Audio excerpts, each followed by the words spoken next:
I had a 10-second interaction with a colleague last week that highlights two extremely powerful insights. I saw this colleague. He said, "Hey, Mick, how are you doing?" I said, "I'm great. How are you?" And he said, "Wow, I'm glad that you're great." And it's inside that brief interaction that it clicked for me.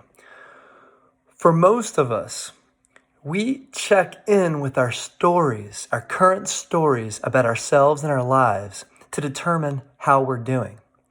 If we've got a positive, happy, empowering story, well, then we're doing great. If we've got a stressful, frustrating, or sad story, then we're not doing as great. So insight number one is that we typically look to our current stories to find out how we're doing in life.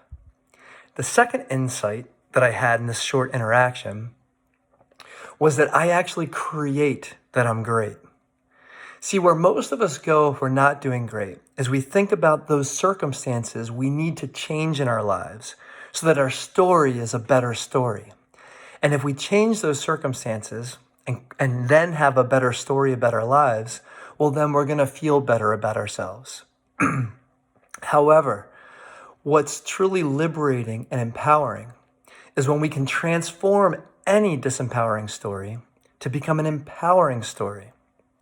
So I've got a practice that various practices actually I've been using for a few years, but inside of my daily morning routine, I've got like 3 main practices I go to.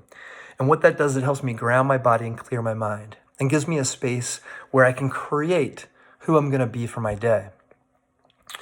And that's actually what happened when this colleague said, "Hey, Mick, how are you?"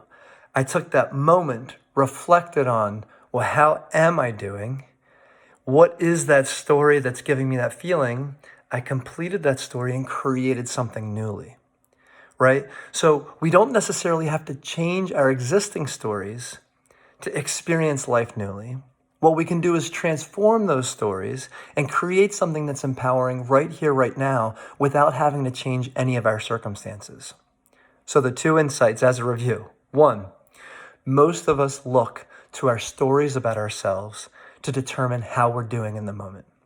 And 2, we actually have the capacity to transform any story we've got about ourselves to be empowered and free to create newly who we'll be in any moment. Here are a few go-tos for me in my day-to-day when I get present to that, or I access that empty space to create who I am. 1, I am unconditionally in love with life. Another, I am ease, enjoyment, and love. And then the third one that just gives me some oomph is I am courageous, creative, and empowered. Thanks so much for watching.